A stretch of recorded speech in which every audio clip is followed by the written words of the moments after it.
Visualization is right at the heart of my own work too. I teach global health. And I know having the data is not enough. I have to show it in ways people both enjoy and understand. Now, I'm going to try something I've never done before. Animating the data in real space, with a bit of technical assistance from the crew. So, here we go. First, an axis for health, life expectancy, from 25 years to 75 years.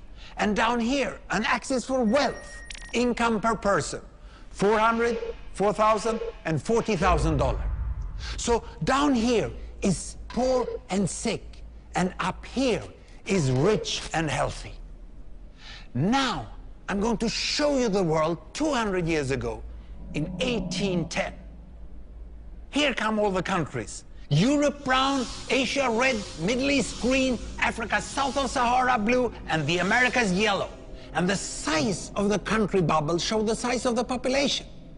And in 1810, it was pretty crowded down there, wasn't it? All countries were sick and poor. Life expectancy were below 40 in all countries. And only UK and the Netherlands were slightly better off, but not much.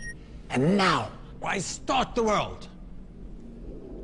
The Industrial Revolution makes countries in Europe and elsewhere move away from the rest.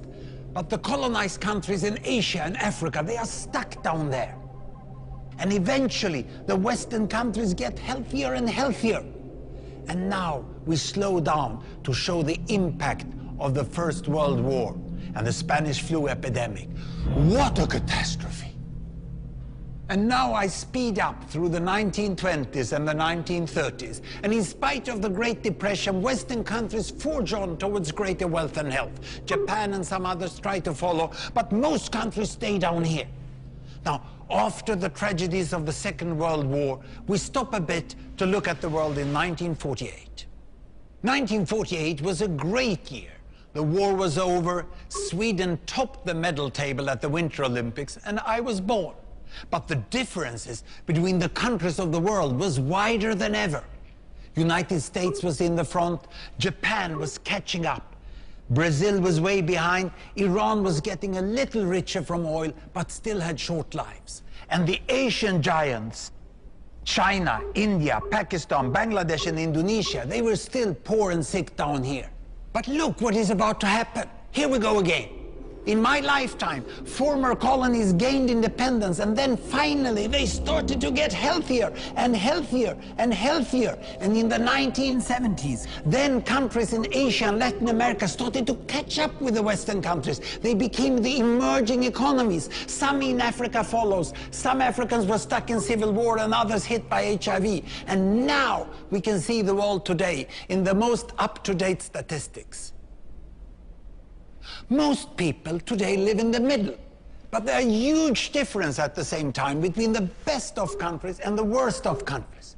And there are also huge inequalities within countries. These bubbles show country averages, but I can split them. Take China, I can split it into provinces. There goes Shanghai. It has the same wealth and health as Italy today. And there is the poor inland province Guizhou. It is like Pakistan. And if I split it further, the rural parts are like Ghana in Africa. And yet, despite the enormous disparities today, we have seen 200 years of remarkable progress. That huge historical gap between the West and the rest is now closing. We have become an entirely new converging world. And I see a clear trend into the future. With aid, trade, green technology and peace, it's fully possible that everyone can make it to the healthy, wealthy corner. Well, what you just seen in the last few minutes is a story of 200 countries shown over 200 years and beyond. It involved plotting of 120,000 numbers. Pretty neat, huh?